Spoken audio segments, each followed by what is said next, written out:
So I got a nose block, sir. Very oftenly it's happening. Okay, ಇದು nasal congestion ಅಂತ ಕರೀತಾರೆ, nasal block. ಇತ್ತೀಚೆಗೆ ಭಾಳ ಜನರಿಗೆ ಆಗ್ತಾ ಇದೆ. ಬೆಂಗಳೂರಲ್ಲಿ ಪೊಲ್ಯೂಷನ್ ಜಾಸ್ತಿ, ಡಸ್ಟ್ ಜಾಸ್ತಿ, PM2.5 ಜಾಸ್ತಿ, ಮತ್ತು ಯಾರು ಹಾಲು ಮೊಸರು cold refrigerate item ice cream ತಿಂದರೆ ಅವರು ಕೂಡ ಆಗ್ತಾ ಇದೆ. ಇನ್ನೂ ಒಂದು ಭಾಳ ಇಂಪಾರ್ಟೆಂಟ್ ಕಾರಣ, ಯಾವುದೇ ಡಾಕ್ಟರ್ ಕೂಡ ಹೇಳಲ್ಲ ನಿಮಗೆ.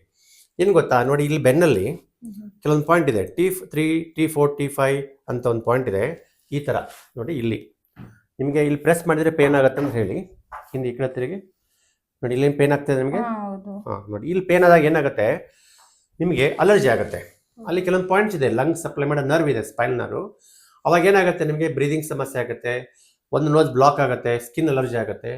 ನಾವು ಬಂದಾಗ ನಾವೆಲ್ಲ ಪ್ರೆಸ್ ಮಾಡಿಬಿಟ್ಟು ಚೆಕ್ ಮಾಡ್ತೀವಿ.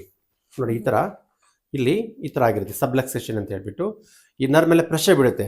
ಅವಾಗ ನಮ್ಮ ಅಲರ್ಜಿ ಕಂಟ್ರೋಲ್ ಆಗಲ್ಲ, ಹೋಮಿಯೋಸ್ಟೇಸಿಸ್ ಔಟ್ ಆಫ್ ಆರ್ಡರ್ ಆಗಿಬಿಟ್ಟು ಪ್ರಾಬ್ಲಮ್ ಆಗುತ್ತೆ. ಏನು ವರಿ ಮಾಡಬೇಡಿ, ನಮ್ಮ ಹತ್ರ ಬಂದಾಗ ಈ ಥರ ನಾವು ಇದ್ರ ಮೇಲೆ ಪ್ರೆಷರ್ ತೆಗೆದುಬಿಟ್ಟು ಕರೆಕ್ಟಾಗಿ ಅಡ್ಜಸ್ಟ್ಮೆಂಟ್ ಮಾಡಿ ನಿಮ್ಮ ಅಲರ್ಜಿಯನ್ನು ಕಂಪ್ಲೀಟ್ ಕ್ಯೂರ್ ಮಾಡ್ಬೋದು.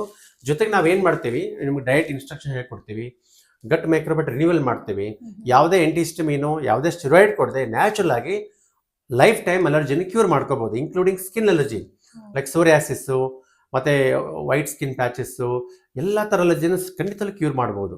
Okay, sir. Thank you, sir.